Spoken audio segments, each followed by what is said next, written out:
Acharya Stotra Sadashi Srimad A.C. Bhaktivedanta Swami Srila Prabhupada ki, Ananda Kori Vaishnava ki, Namacharya Srila Haridas Thakur ki, Prem se kaho Shri Krishna Chaitanya Prabhu Nityananda Shri Advaita Gadadhara Srivasa Adi Gaura Bhaktivinoda ki, Shri Radha Krishna Gopa Gopinath Shyamakunda Radha Kunda Giri Govardhan ki, Vrindavan Dham ki, Mathura Dham ki, Ganga Mai ki, Yamuna Mai ki, Tulasi Devi ki, Bhakti Devi ki, Samaveta Bhaktivinoda ki, all glories to the Assembly devotees, Hare Krishna, all glories to the Assembly devotees, all glories to the Assembly devotees, Hare Krishna, all glories to Shri Guru and Gauranga, all glories to Shri Prabhupada.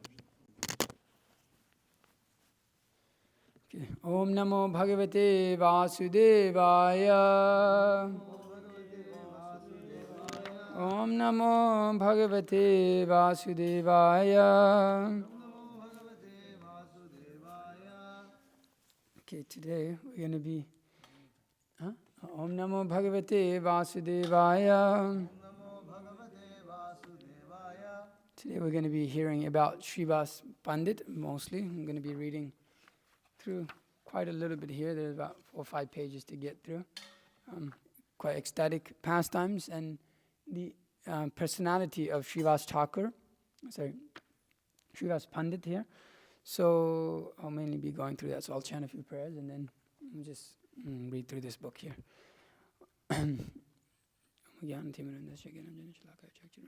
तस्मै श्री गुरुनाथ श्री चैतन्य मनोविष्णु स्थापितं येन भूतले स्वयं रूपकदामयं ददाति स्वपदान्तिकं वन्देऽहं श्री गुरु श्रीयुतपदकमलं श्री गुरुं वैष्णवांश्च श्री रूपं साग्रजातं सागरं रघुनाथान्वितं तं सजीवं साद्वैतं सावधितं परिजनसहितं कृष्ण चैतन्य देवं श्री राधा कृष्णपादान् सहगण ललिता श्री विशाखान्वितांश्च हे कृष्ण करुणा सिन्धु दीनबन्धु जगत्पते गोपीश गोपिकान्त राधाकान्त नमस्ते तप्त काञ्चन गौराङ्गी राधे वृन्दावनेश्वरी विश्वभानुसुते देवी प्रणमामि हरिप्रिय पंचकल्पतरुभ्यश्च कृपा सिन्धुभ्यः वच पतितानां पावनेभ्यो वैष्णवेभ्यो नमो नमः नमो विष्णुपादाय कृष्णपृष्ठाय भूतले श्रीमते भक्ति विकास स्वामिने नमो विष्णुपादाय कृष्णपृष्ठाय भूतले श्रीमते भक्ति वेदांत स्वामिने नमस्ते सारस्वती देवी गौरवाणी प्रचारिणी विशेष शून्यवादी पाश्चात्य देशधारिणी जय श्री कृष्ण चैतन्य प्रभु नित्यानंद श्री अद्वैत गदाधर श्रीवासादि गौर भक्तवृंद हरे कृष्ण कृष्ण कृष्ण हरे हरे हरे राम राम राम हरे हरे ज्ञानानंदमयं देवं नीलं स्फटिकाकृतिमाधरं सर्वविद्यानां महायग्रीवमुपास्महे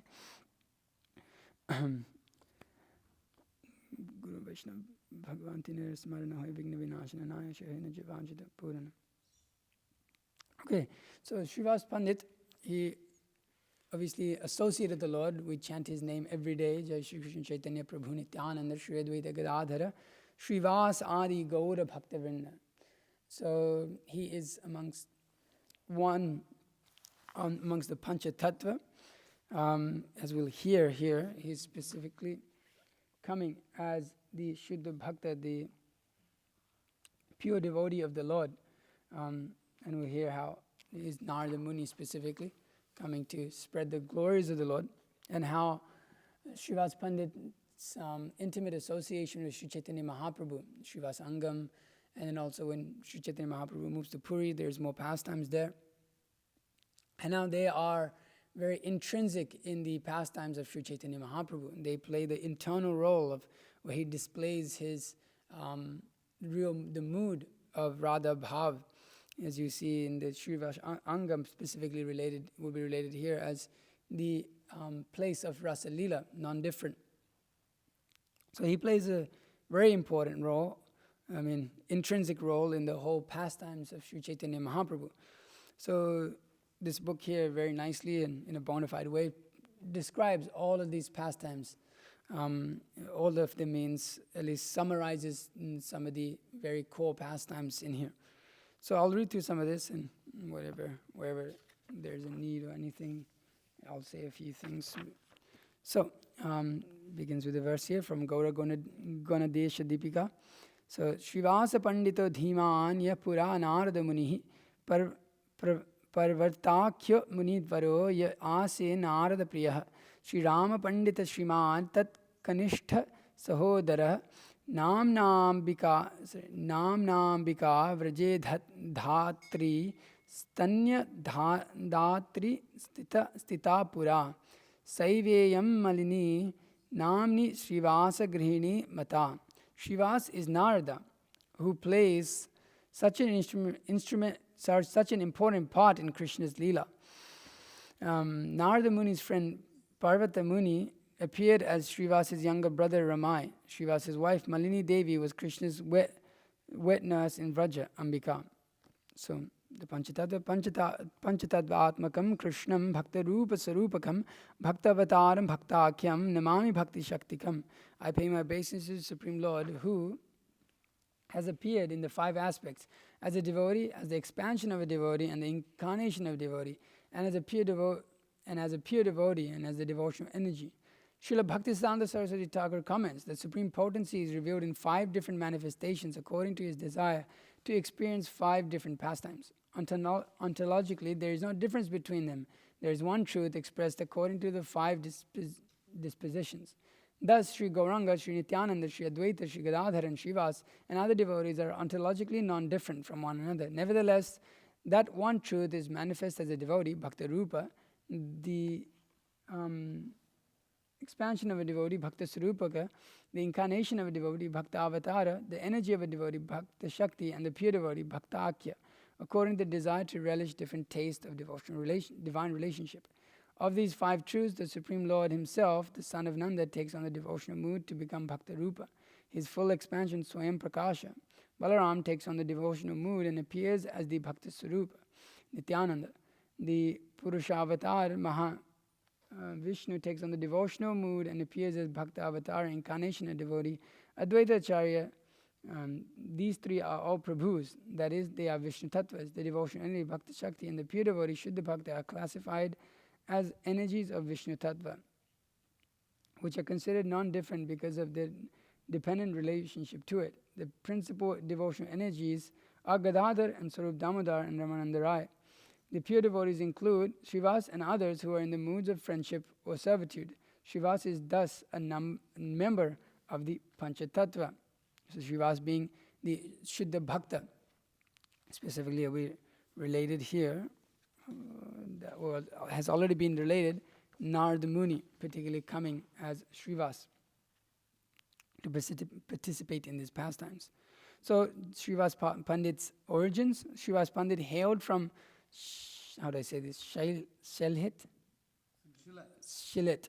He later came to live in Navadvip, where he made an immense contribution to Gauranga Leela. From the Chaitanya Bhagavat and Chaitanya Charitamrita, we learn that Srivas had 3 brothers living with him in Navadvip: Sri Rama Pandit, Sripati Pandit, and Shrikant and Srinidhi Pandit. All 4 were participants in Mahaprabhu's Leela. Gauda Vaishnava Abhidhana cites Prema Vilasa in saying that Srivas' father was a Vedic Brahmin of name Sri Jaladhara Pandit. Srivas was the second of 5 sons.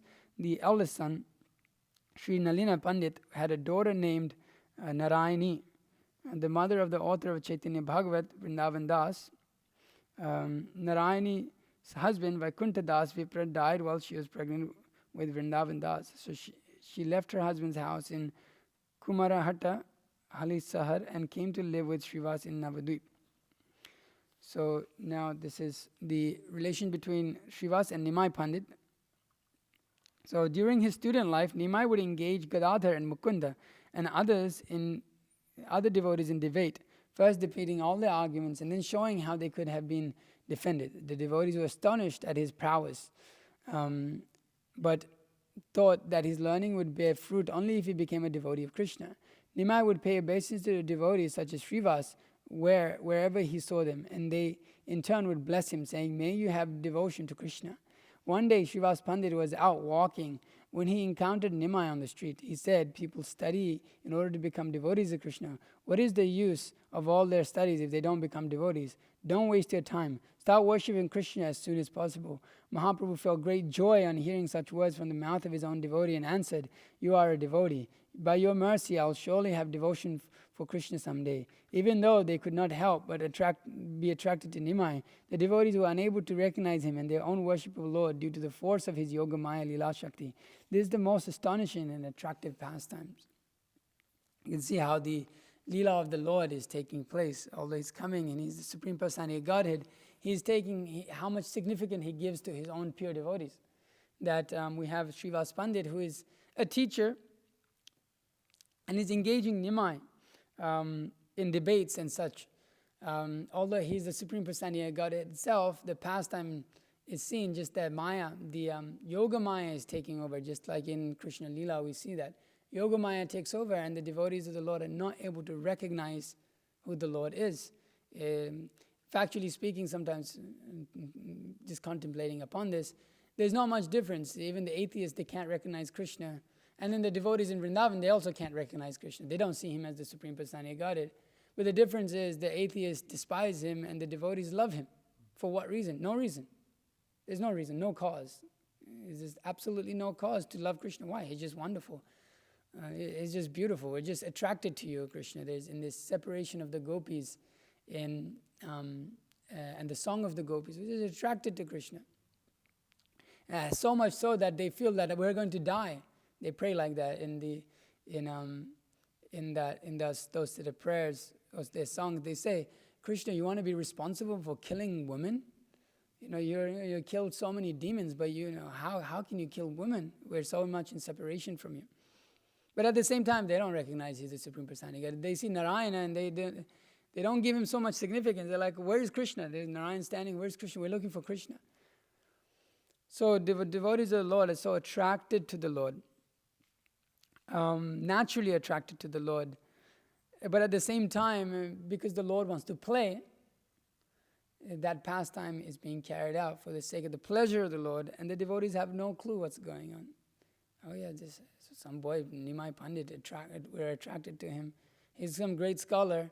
And Srivasa Pandit tells him, he said, you're a great student. He said, people study in order to become devotees of Krishna. People study in order to become devotees of Krishna. What is the use of all their studies if they don't become devotees? Because they know Nimai is a great scholar and he can defeat so many people. But he's telling him, the purpose of your study is to become a devotee of Krishna. Vedanta krit veda vid eva chaham, that the purpose of all the Vedas, of all knowledge, end of all knowledge, is to come to the platform of bhakti, bhakti Vedanta. So there's a play going on here. Yeah, you're a scholar, but if you don't surrender to Krishna, it's all useless.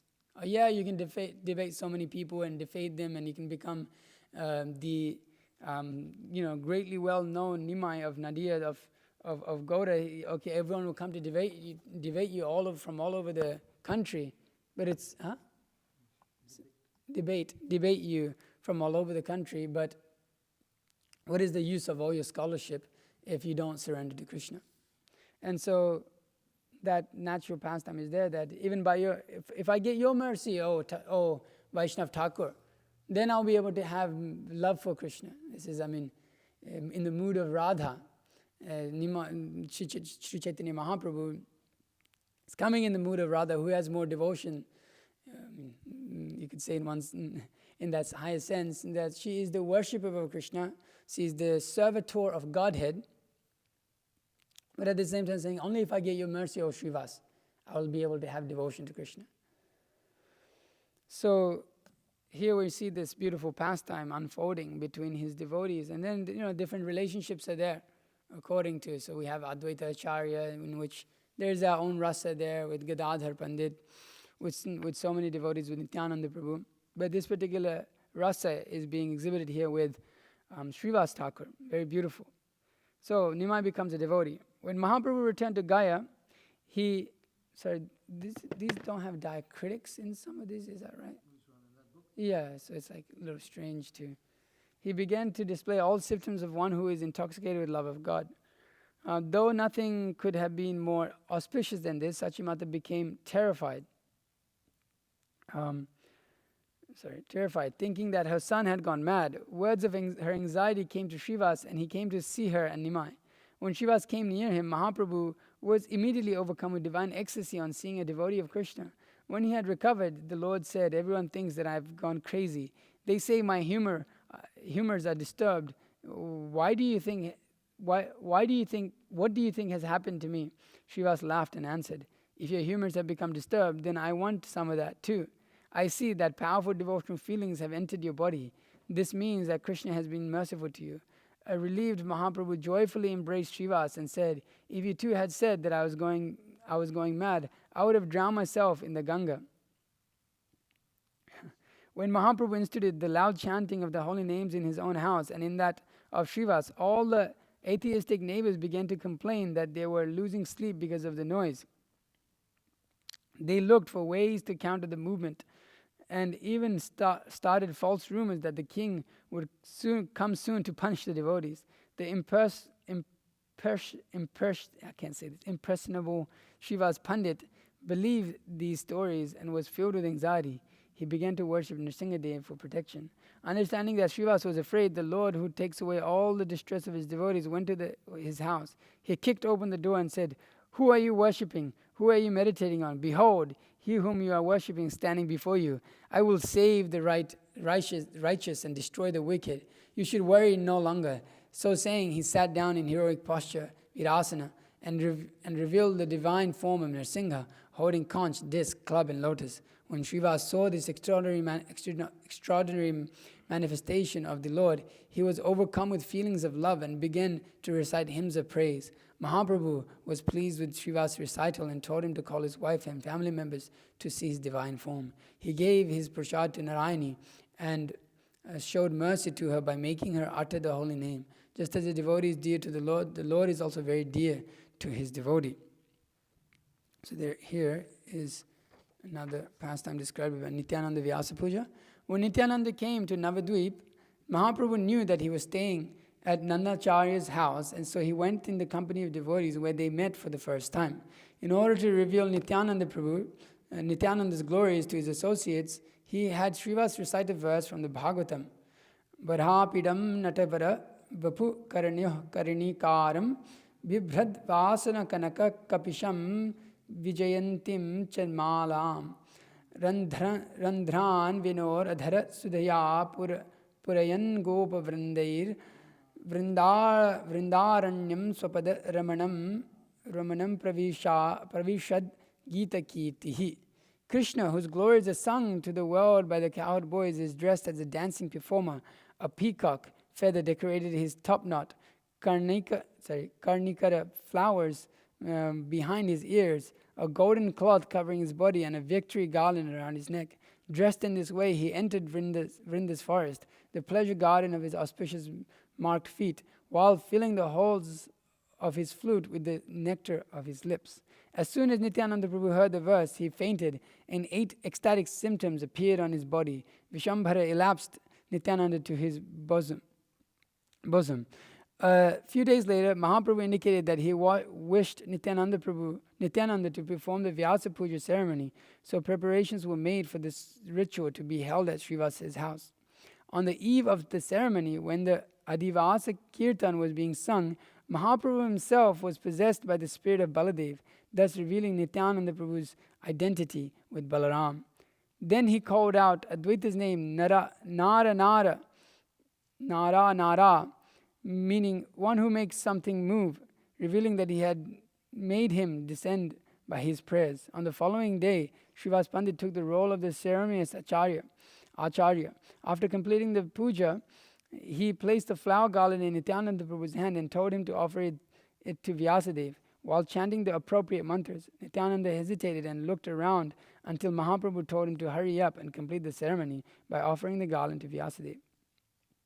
The ever-independent Nityananda, however, put the garland around Mahaprabhu's neck instead of giving it to the deity.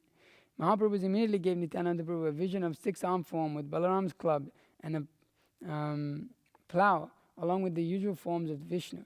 At the end of the Vyasa Puja, Mahaprabhu ordered the devotees to sing the holy names as they did so. He asked Srivasa for the prasad, which he personally distributed to all the devotees as well as Srivasa's servant.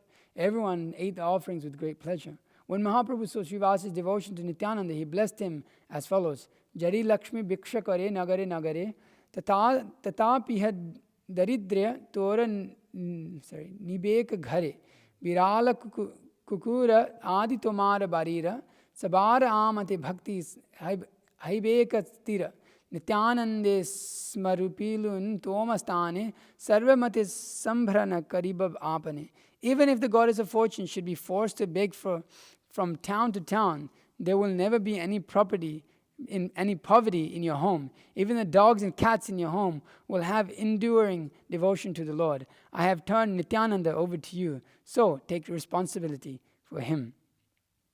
Quite ecstatic in describing this pastime of Nityananda Prabhu and how Srivasa Thakur is, Srivasa Pandita is blessed that even in his house, even the dogs and the cats, even the dogs and cats in your home will have enduring devotion to the Lord. He must have had some dogs and cats, maybe. But we also hear that that we want to become the dog of the Vaishnava. Home includes the courtyard. Where some dogs and the cats do come, and generally they stay out. So when I was growing up, we would have them. They would stay out there. There's also generally there's a inside of the house, and then there's the courtyard. But then in between the courtyard and the inside of the house, there's a little, shaded area. You ever seen those? They have like a little tiny bed on the side, and then you have. So generally the dogs, they take shelter there, or they take shelter in the. Sometimes there's like the cottage, the cows barn. Sometimes they'll go live in there. But anyways, the main point being made here that Srivasa's devotion to Nityananda Prabhu, and specifically gave him the dogs and cats in your home will have enduring devotion to the Lord. So when one comes under the shelter of the pure devotee of the Lord, he automatically, if he is sincere, gains affection for the Lord and devotion to the Lord, to the extent that even the cats and the dogs, who are living beings in the lower modes of material nature, they're able to get that. Of course, in Mahaprabhu's Leela, so these animals that are present are also not ordinary. So if one takes shelter of Srivasa Thakur, then he can get that devotion to the Lord. Here, so we'll go on describing the Kirtan at Srivasa Angam, which is the most intimate pastimes going on in Chaitanya Leela, or here. So when Mahaprabhu desired to begin his Sankirtan pastimes, he held them in the house of Srivasa with only his intimate associates present. It all began on Ekadashi, with Mahaprabhu revealing many transformations of ecstatic love as soon as the chanting began. Shri Hari Vasare Hari Kirtana Vidhana Nritya Arambhila Prabhu Jatare Prana Punyavanta Shivasange Shubharambha Utila Kirtana Dhwani Gopala Govinda.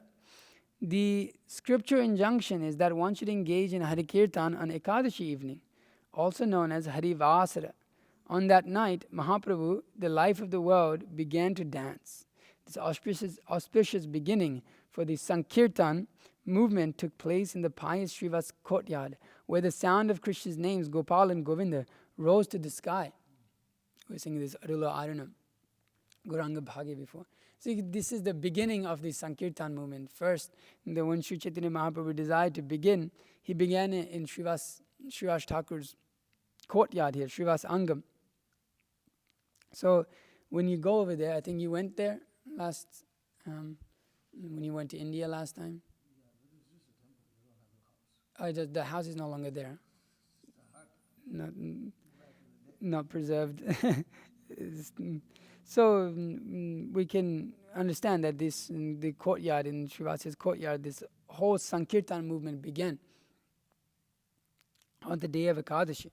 So it's very, very, very special here. So Mahaprabhu ordered that the doors should remain closed, and the wicked and hard-knotted persons who refused to enter began to criticize Mahaprabhu and his devotees.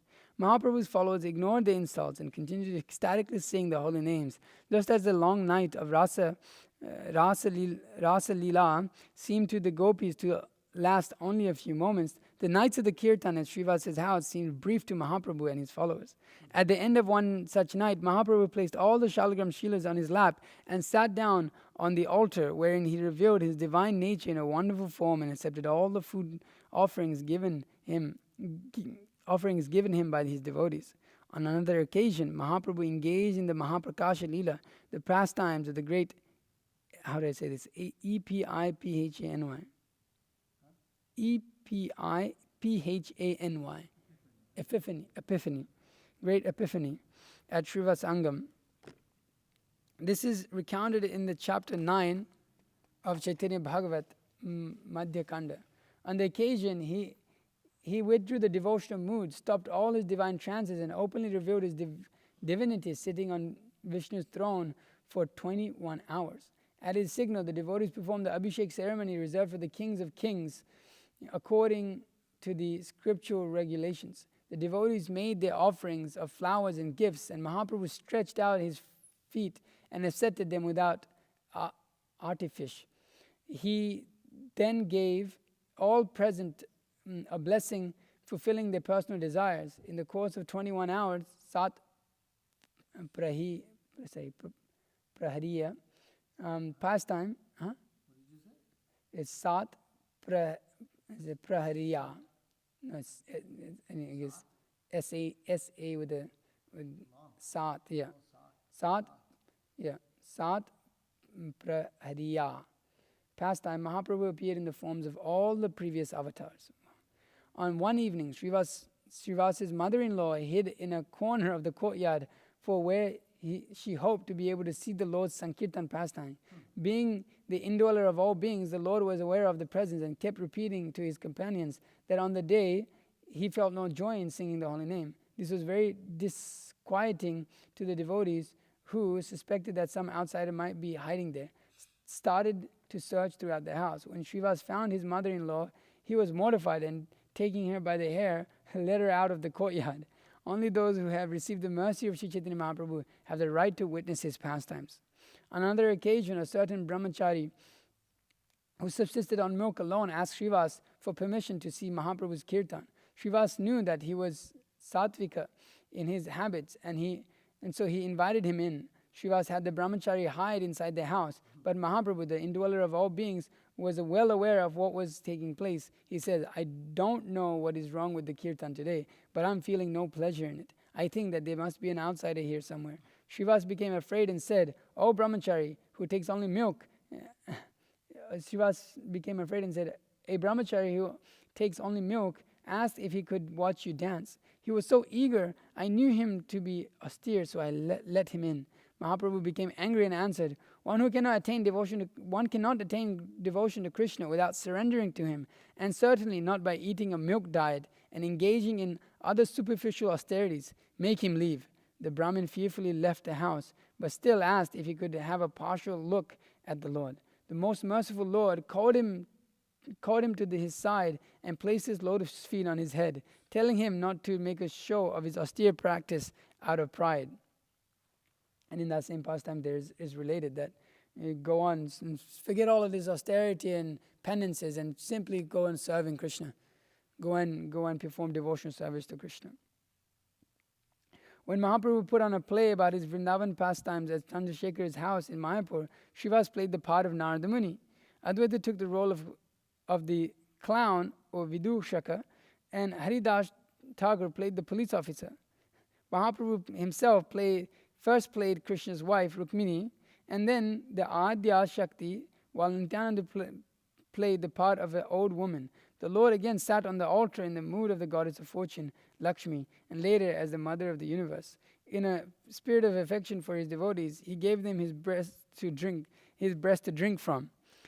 Offenses to Srivas. It's pretty wild things go on, and that's why not many people are allowed to enter. It's hard to understand. Sometimes you can imagine people coming in and you got all of these things happening. What is going on? So people are not allowed to enter. Even within the Krishna consciousness movement, if people generally enter, they see us chanting and dancing, they cannot understand. They see us glorifying such pastimes or speaking about such pastimes. People cannot understand. So these more intimate pastimes of the Lord are specifically for those who are engaging in the process of pure devotional service, who have purified hearts to see them and not commit offenses towards those pastimes. So here we'll describe offenses to Srivas. Mahaprabhu's kirtans went on at Srivas's house with the doors locked every night for a full year. During this time, many non-devoted Brahmins tried to make fun of Mahaprabhu and his associates. Several of these Pashandis became envious because they were unable to see what was going on and insulted the devotees. One of them was Bhattacharya Brahmin, was Gopala Chapala, who decided to destroy Srivas's reputation by placing a placing a plate of offering intended for Kali on his doorstep. These include liquor and meat, red hibiscus, jabi pul flowers, and red sandalwood. In the morning, when Srivasa opened the door, he saw these items and started to laugh. He loudly proclaimed, "Look everyone, I'm a Shakta. I've been worshipping the goddess all night long. His better behaved neighbors were pained to see what had taken place. They removed the offending items and then purified the doorstep with cow dung. As a result of this offense to Srivasa, Gopala Chapala was afflicted with leprosy. One day, when Mahaprabhu came to the banks of the Ganga to bathe, Gopala Chapala approached him and prayed to be freed from his disease. Mahaprabhu angrily answered him, "O sinner, enemy of the devotees, I will not save you. I will have you eaten by worms like this for 1,000,000 births. You have made it seem as though Srivasa had worshipped Kali, and you will dwell for 1,000,000 lifetimes in hell, known as Raurava." After Mahaprabhu had taken sannyas, he came once to Kulia, the site where offenses were forgiven. Kulia is the present-day town of Navadvip, also known as Koladvip. This time, when Gopala Chapala begged him again to be forgiven, Mahaprabhu was compassionate and told him to ask forgiveness of Srivasa Pandit. One who has to ask forgiveness of a very devotee one has offended if one wishes to be freed of the offense. When Srivasa forgave Gopala Chapala, he was liberated from the effects of his offense.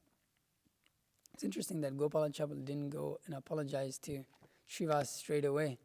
When Mahaprabhu told him that, hey, like you're suffering because you committed an offense to Srivasa, and it clearly indicating, hey, you generally in any society, if you offend someone and you're in trouble for it, you go and apologize to them. But it seems that Gopala Chapala didn't have the intelligence to go and apologize and beg mercy from Srivasa Thakur. And Sri Chaitanya Mahaprabhu, being merciful, had to come back and relieve him and give him the intelligence to go and do so. And that's also sometimes the case in our own lives. Sometimes we become offensive to certain devotees in our lives and the intelligence doesn't rise upon us to go and surrender to that devotee or ask forgiveness from that devotee. And so, sometimes we miss that, and in the whole life we may be suffering from some cause, but actually it may have come about from some offense. And some devotee mercifully may come and reveal to us what to do. So hopefully we'll have that. Opportunity also, that whatever we're suffering from, devotionally or physically, mentally, whatever, that we become relieved. Here. When Srivasa forgave Gopala Chapala, he was liberated from the effects of his offense. The unfortunate Devananda Pandit, though a great lecturer on the Srimad Bhagavatam, was devoid of devotion. One day, Srivasa Pandit went to listen to his lecture, and being a great devotee, was deeply affected by the Bhagavata's verse and started to cry in the midst of the assembly. Devananda's students, who were all Pashandis, forcibly dragged Srivasa outside for disturbing the audience. Even though he saw his students acting in this way, Devananda did nothing to stop them. Thus, he too became offended to a Vaishnava. Mahaprabhu later roundly rebuked Devananda for his inaction on this occasion. However, Devananda had the good fortune to come into the association of Bhakreshwara Pandit, who taught him Chaitanya Mahaprabhu's true identity. He thus became sorry for the offense he had committed and received Mahaprabhu's mercy. According to Gaura Ganadesha Deepika, Devananda is Nanda Maharaj's court Pandit, Bandari Muni in Vrajalila. So let's see here. Okay, not too much more. I should be able to end in time. The Qazi tries to break up the kirtan. Mahaprabhu was always Amani Manada. He asked for no honors for himself, but always showed respect to others. He would embrace everyone and with great feeling asked them to chant the names of the Lord. These converts would then engage in the loud chanting of the holy names in the accompaniment of mridangas and conch shells.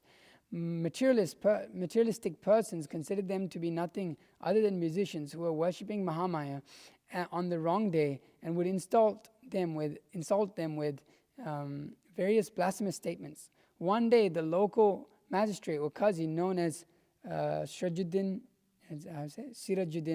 Kandkaji was walking by and saw the scene. Hearing the loud noise of the kirtan, he became irritated and angry. He went to Srivasa's house and broke the mridangas and had some of the devotees beaten as warning. He said, if anyone does this Sankirtan again, he will be punished even more severely. This prohibition brought great satisfaction to all the Pashandis of the town, and they joyfully continued to mock the devotees. When Mahaprabhu received word of the incident, he became angry, very angry. He ordered the devotees to take torches and musical instruments and join him for a demonstration against the Qazi's edict.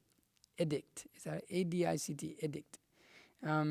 Telling them to be fearless. He separated the devotees into separate groups and then led the procession along the banks of the Ganga, himself dancing at its head. Thousands of men, women, and children put aside their housework to join him and follow the Sankirtan procession. When the miscreants heard the sounds of the kirtan, their hearts began to tremble. Meanwhile, when Chankandi heard the thousands of Hindus were approaching his house, he ran inside to hide, trembling with fear. Upon his arrival, Mahaprabhu asked some respectable person from the neighborhood to kindly inform the Qazi that he was there and that he meant him no harm. When Qazi heard the polite way in which Mahaprabhu had addressed him, he was attracted and came outside. He addressed Mahaprabhu as nephew, since by village relationship he was a Nilambara Chakravarti's brother. After a few moments of cordial conversation, the Qazi recounted the following story. The night I broke the mridanga, I had a dream in which I saw a foremost frightening figure, half man, half lion. He came and sat on my chest and threatened to render in asunder the way I had broken the drum. When he saw how afraid I was, he calmed me down and told me that he would forgive me if I promised never to interfere with the kirtan again. Chand Qazi then showed the scratch marks that had been imprinted on his chest by Nrsingadev's claws.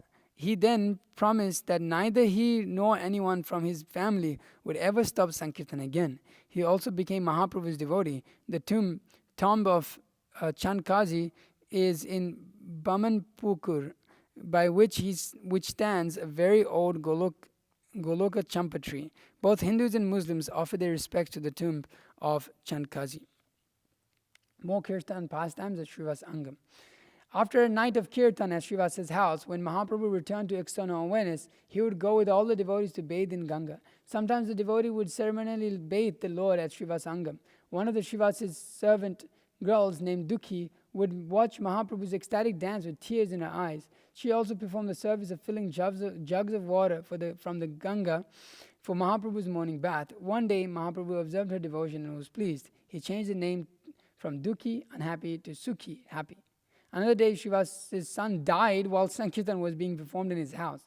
Srivasa was afraid that the sound of murmuring from the women quarters would disturb Mahaprabhu while he was engaged in singing the holy names. So he went directly into the house and tried to quiet the women by explaining spiritual truths to them. When they still didn't stop their loud lamentations, Srivasa threatened to throw himself into the river and drown if they did not stop making noise. This had the desired result. Later on that night, however, the kirtan came to a stop and Mahaprabhu said, something doesn't seem right. Has some tragedy taken place in Pandit's house? Srivasa answered, how can anything be wrong when I have your smiling face in my home? However, some of the other devotees said, Prabhu, Srivasa's son died in the evening, about an hour after sunset. Mahaprabhu asked, why did no one say anything before now? The devotees answered, Lord, Srivasa told us not to, because he was afraid that it would interfere with your pleasure in kirtan. Mahaprabhu said, how could I ever abandon devotees who love me to this extent? And started to cry. After this, he went inside and sat down beside the child's dead body and brought him back to consciousness. He asked, child, why do you want to leave the house of such a great devotee as Srivasa? The dead child answered, the few days that I was to spend in Srivasa's house are over. Now I am following your wishes in going elsewhere. I am a living being without any independence. I cannot go against your wishes. Please be merciful to me, that I never forget your lotus feet wherever I go. When Srivasa's family members heard the child speak such wisdom, they immediately forgot their distress and stopped mourning. Mahaprabhu said to Srivasa, from this day on, Nityananda and I will be your sons. We'll never leave you. So a little more to recount. I'm just going to quickly drink a little bit.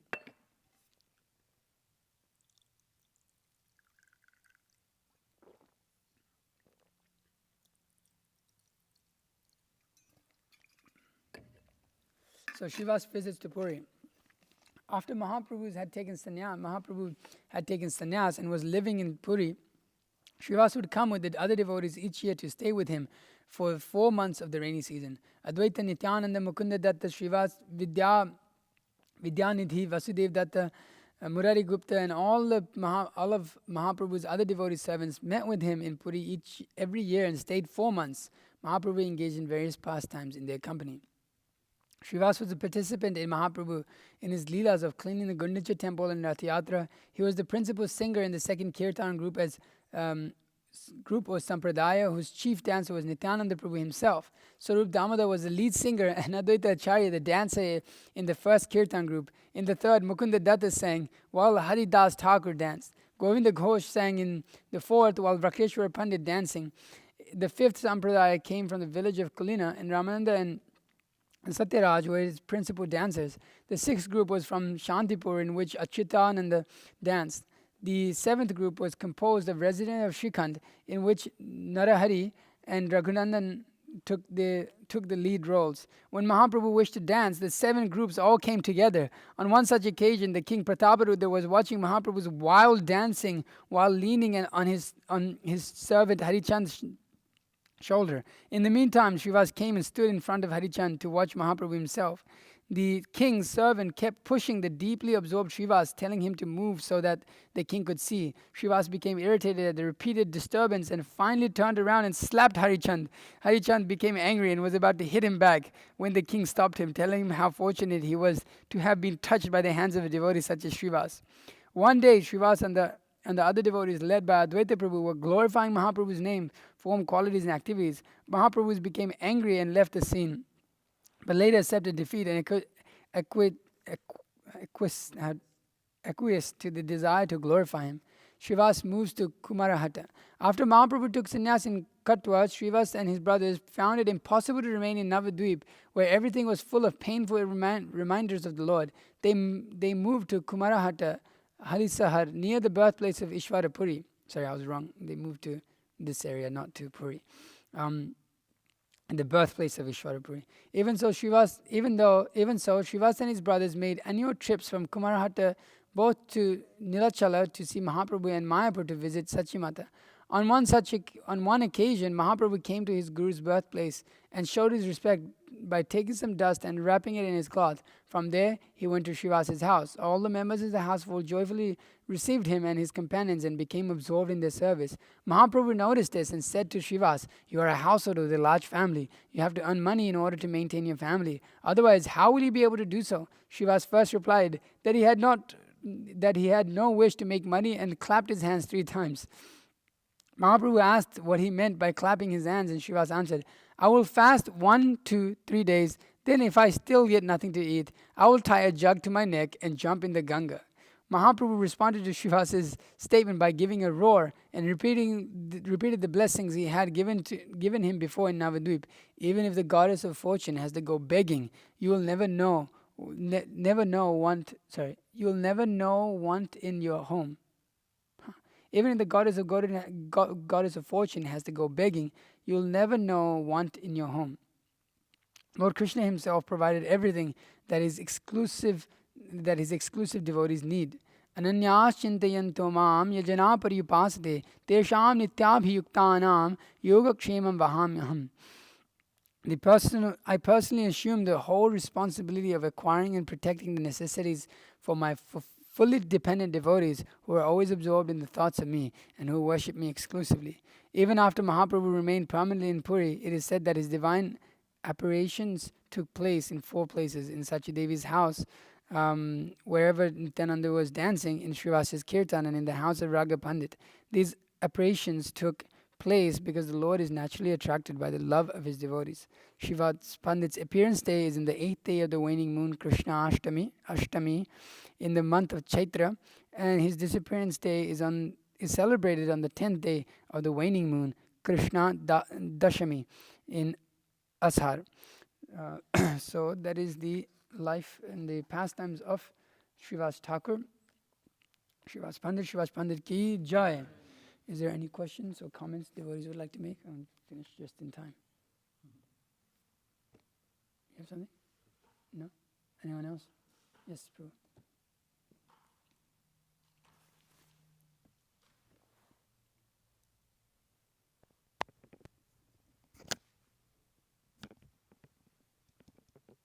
is the pastime of Mahaprabhu and Srivasa Thakur's mother-in-law. It's hard to understand because it seems like it's not in accordance with Vedic culture at all. I mean, for a person to grab their mother-in-law by their hair Yeah. and like throw them, like, it's just a little bit hard to understand how something like that can happen. Yeah. A lot of the pastimes, like you were sharing, are just kind of inconceivable. But it's like, how is that how is that harmonious with Vedic culture at all? You know? Yeah, even his own son dies. How is that inharmonious? It's the duties of a father, and then your son is died, and your wife is crying. Shut up, shut up. There's a kirtan going on. It's quite amazing. So how to understand? It's beyond the occupational duties and the varnashram system. Beyond these devotees, they're directly descending from the spiritual world, and they're displaying these pastimes, and how they're transcendental to such morals or such societal arrangement that is there. So he's not thinking, oh, this as my mother-in-law, she's there, but you're disturbing the kirtan, it doesn't matter, you got to get out. So it is seen in that proper light. That's why people claim to Krishna to be immoral in so many ways because he has so many wives and so many gopis, but they can't understand that he's transcendental. How is it moral for Krishna to be, doing such things?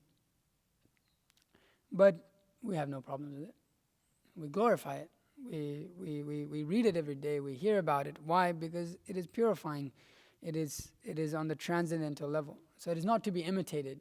Not that there's a kirtan going on and then you drag your mother-in-law, by the hair. That's not to be done or imitated. But it is showing the pastimes, the importance of the kirtan, the ecstasy of Sri Chaitanya Mahaprabhu, and the desire to not prohibit the pleasure of the Lord in any circumstance. That whatever situation may be there in our lives, we must do what is favorable for Krishna consciousness and reject what is unfavorable for Krishna consciousness. So the devotees, they have to be intelligent enough to take the principle of what is being given in this pastime, not imitate the pastime. So the principle being is what is favorable to the pleasure of Lord Chaitanya and what is unfavorable to the pleasure of Lord Chaitanya.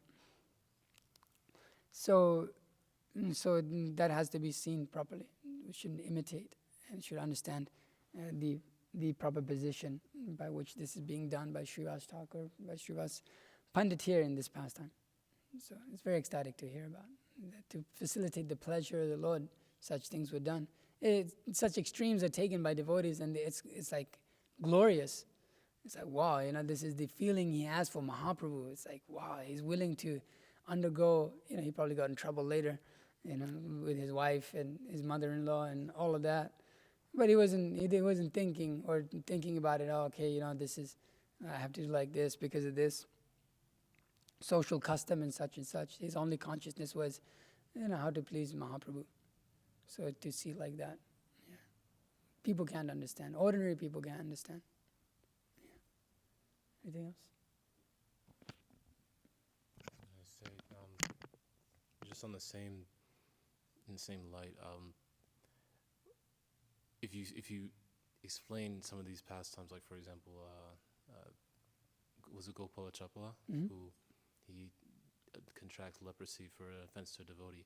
I mean, one of the most famous acts in the Bible is Jesus healing a man who was lame and giving sight to someone who was blind. Here we have Lord Chaitanya coming. He's God himself coming before somebody who's ill, and he's like, no, I won't heal you. And it's like, what is this? And that idea of everything revolving around the pleasure of the Lord. We always talk about the philosophy being so strong, in our scripture, but the level of devotion is completely different as well. It's everything that comes up generally, and I'm not again trying to Bible bash. Largely, I have a Christian background, so this is my main conception. But everything is pretty much just for my pleasure. What God does for me, what acts He's performed, and this is why He's so great. But the idea of everything being beyond just the pleasure of the senses, and everything being for the pleasure of the Lord, and that shouldn't be inhibited by anything, by any means. like it's just not there. So like when you hear this, it's like how of course God can be perceived as immoral or like wrong, and he's like it won't make sense unless one actually engages in the process. And I like that you made that point, because it's like you hear this and it's like how can you possibly understand it? So this sounds like a terrible, Yes, you know. even in Krishna's pastimes, that's there. And when he goes to Mathura, and the guy who washes the clothes, washerman, and he asks for like a dobi ola, and he asks for the clothes, and he said, doesn't give it to him, just kills him. So what is, God is just like, no, it doesn't seem very significant that he's, it's just some clothes, and it's not even his clothes. He's asking for someone else's clothes, and then he's king's clothes, and then he kills the dobiwala for it. It seems like, what is this? How does this work? So people see according to the, what, like you're saying, according to their own idea of what is pleasurable, what is philanthropical. So just similarly, like we particularly see certain people in this world who massive society may see as saints as demoniac. Mother Teresa, for example. Why? Because she fed beef to people and sent them to hell. Okay, yeah, you cured the hunger and she's glorified all over, but factually speaking, from the eye of knowledge, she's just a demon. It's just a fact. This is how we see her. So people can't see through the eyes of knowledge. They can't see through the eye of Shastra and accept the position of the Supreme Personality of Godhead. So then, they have no hope of understanding. Then they need to be purified. So then, in certain cases, Srila Prabhupada's, in the pastimes of Krishna killed directly, but in the Sankirtan movement, that is particularly done by chanting the holy name of the Lord. We have seen so many people inimical towards the devotees. Later, by the mercy of the devotees, the purification of the holy name, they became transformed at heart and came and apologized to the devotees and became devotees themselves and did so much for the movement. So, yeah. Just one more thing. It's just because it's like the understanding isn't. Of course, like we could say like all people who are on the bodily platform, it's hard to conceive. I guess like that even if in Gopala Chappala's case, he's rejected by Chaitanya Mahaprabhu, but he's still got darshan of the Lord. Yeah. That's also there. Yeah. It's like he came before him like directly. It's like, but again, that conception isn't there. Yeah, it's pastime being enacted out. And of course, yeah. So everybody who's connected to that is also quite fortunate. But it's just. Yeah. Thank you. Anything else, Giri? Just like just a small question. Is Narada Muni an expansion? I mean, is Srivasa Thakur an expansion of Narada Muni or an incarnation? It's direct. It's Narada Muni himself. Narada Muni himself. Yeah. They descend and So they like, how take. does that work? Because I know Narada Muni is like still like Yeah. around. There, so like, it just some goes back to like, Achinta Veda Tattva simultaneously one and different. So they're performing their pastimes with for the pleasure of Sri Chaitanya Mahaprabhu. there's only one Narada Muni in like Yeah. ever, or like there's one Narada Muni in each universe. There's one Narada Muni. It's just like that's his position. That's his eternal position. He's a transcendental spaceman. Anything else? Oh, you have a question? Yeah, you had mentioned like 5 things in the beginning, like devotee. Oh, okay, yeah. So this is very. Yeah, you mentioned 5 things in the beginning, like devotee, expansion of devotee, incarnate devotee, and then pure devotee. But I didn't catch one of them. Oh, you didn't catch one of them? Or So was we that got- all of them? We got incarnation of a devotee. There's here the expansion of a devotee, the energy of a devotee, and the pure devotee. Did you miss the pure devotee in there? Energy of energy. You missed the energy. Okay. All right. Wow, you wrote that down. Okay. Yes. What were the last 4 things you mentioned? One of them was the home of Raghava Pandit, and the other was like Srivasa Thakur. Those were in relation to Chaitanya Mahaprabhu's, like, what were those? Can you Oh, repeat oh, that? that he, although he was stationed in Puri, he particularly, it says that even, huh? Kumarhata, that was the place of Srivasa's house. But after Mahaprabhu remained permanent in Puri, it is said that his divine apparitions took place in 4 places. In Sachi Devi's house, wherever Nityananda was dancing, in Srivasa's kirtan, and in the home of Raghava Pandit. One, yeah, 3. Yeah, 3. So it's 4 or 3? 3, I guess Puri counts as another place. What he's asking? Because you said 4 places. 4 places, but 3, it's 3. It's 3. Sachi Devi's house, Nityananda Prabhu's dancing, and Srivasa's kirtan. Oh no, it's 4. It is 4, and Raghava Pandit's, yeah, 4. Nityananda Prabhu. Dancing. Wherever Nityananda Prabhu is dancing, that's where it's taking place. And Srivasa's kirtan and Raghava Pandit's house. Okay. Anything from the Matajis? Yeah, Mataji has a question.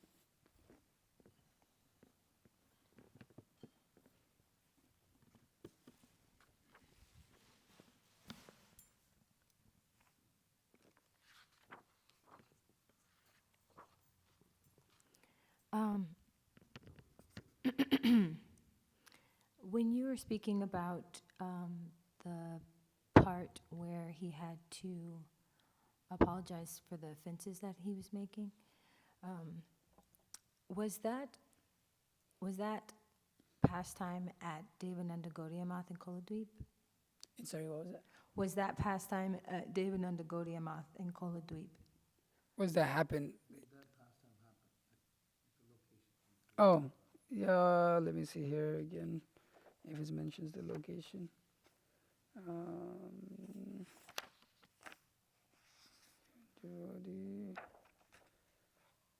So,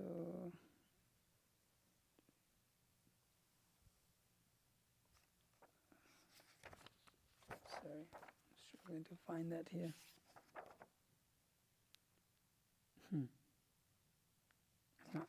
Not able to find it again.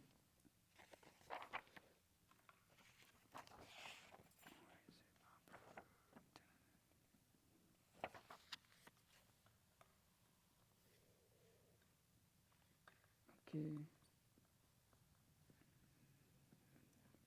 This is Bank of the Ganga. So now it's Koladweep, yep. So Navadweep is known as Koladweep. In the present day town of Navadweep, also known as Koladweep. So I don't know exactly where in Mayapur or in Navadweep that is, but it's one of the Koladweep, I guess. Okay, I'm not so conversant with the. Oh, okay, thank you. I just remember when we went on Navadweep Parikrama, that temple specifically, Devananda Gaudiyamath, that they say that if you go there, if you've committed any offenses, if you go there and roll there, put the dust from that place on you, then your offenses are mitigated. And I was just wondering. Oh, But okay. Thank you. Oh, thank you.